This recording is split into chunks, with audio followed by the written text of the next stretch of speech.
أي عظمة لهذا الشهر العظيم اختصه الله بها من بين الشهور، شهر رمضان الذي أنزل فيه القرآن. صافحت السماء الأرض.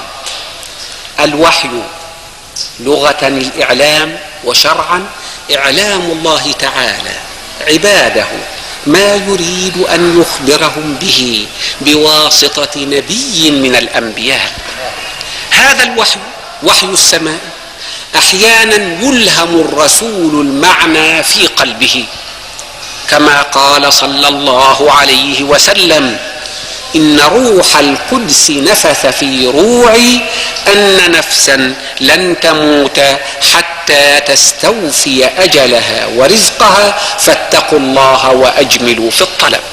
يعني جبريل ألهمني أن الإنسان لا يموت حتى يستوفي أجله كاملا ورزقه كاملا.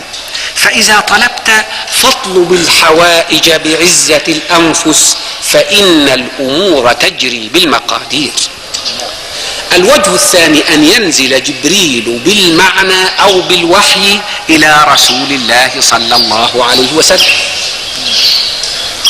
الوجه الثالث أن الله تعالى يكلم الرسول من وراء حجاب، وكلم الله موسى تكليما.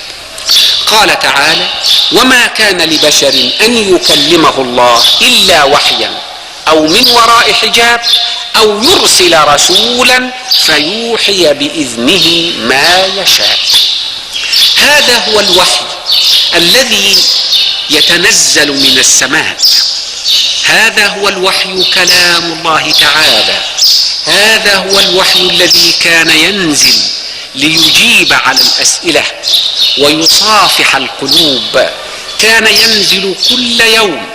وعندما مات النبي صلى الله عليه وسلم بكت أم أيمن بركة الحبشية فسألوها فقالت: والله ما أبكي على وفاة النبي صلى الله عليه وسلم، وإنما أبكي على انقطاع وحي السماء. كان الوحي ينزل إذا كان الناس في شدة. امرأة تأتي لرسول الله صلى الله عليه وسلم وهي خولة بنت ثعلبة تقول: يا رسول الله، إن زوجي تزوجني وأنا شابة مرغوب في، لي مال وجمال